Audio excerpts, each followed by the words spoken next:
15 अगस्त की सुबह थी। स्कूल का मैदान उत्साह से भरा हुआ था। हर हाथ में तिरंगा, हवा में लहराते रंग बिरंगे गुब्बारे और मंच को केसरिया, सफेद और हरे रंग की पट्टियों से सजाया गया था।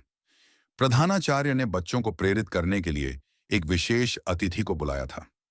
किसी को नहीं पता था कि वह कौन है। तभी आकाश में एक सुनहरा रथ दिखाई दिया। उससे उतरे भगवान गणेश और उनके साथ उनका प्रिय वाहन मूषक, जिसने तिरंगे रंग का छोटा सा स्कार्फ पहना हुआ था। बच्चों ने आश्चर्य और खुशी से कहा, गणेश जी हमारे स्कूल में। गणेश जी ने मुस्कुराते हुए कहा, बच्चों, मैं आपके साथ स्वतंत्रता दिवस मनाने और आपको एक कहानी सुनाने आया हूं। सभी बच्चे बड़े बरगद के पेड़ के नीचे इकट्ठा हो गए।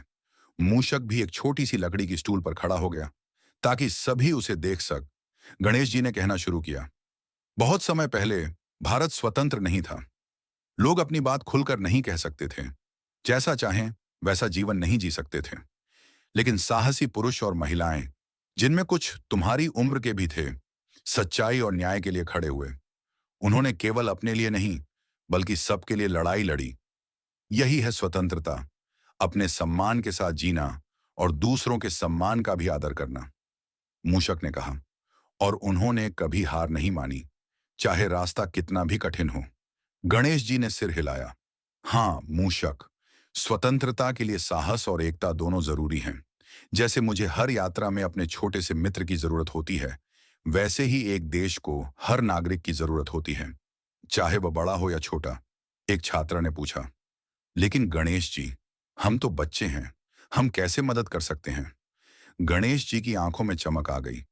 तुम हर दिन मदद कर सकते हो, सच बोलकर, अपने दोस्तों की मदद करके, अपने आसपास सफाई रखकर, अपने शिक्षकों और माता पिता का सम्मान करके, अच्छी तरह पढ़ाई करके, ताकि बड़े होकर देश की सेवा कर सको।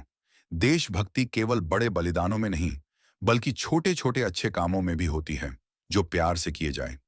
इसके बाद स्कूल में ध्वजारोहण का समय हुआ। गणेश जी ने सबसे छोटे बच्चे को रस्सी खींचकर झंडा फहराने के लिए बुलाया।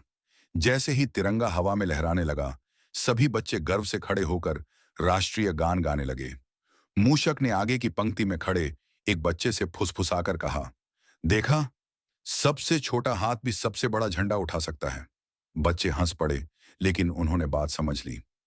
जब विदा होने का समय आया, गणेश जी ने आशीर्वाद देते हुए कहा, याद रखना मेरे छोटे दोस्तों, स्वतंत्रता एक उपहार है, लेकिन इसे मजबूत रखना हमारा कर्तव्य है।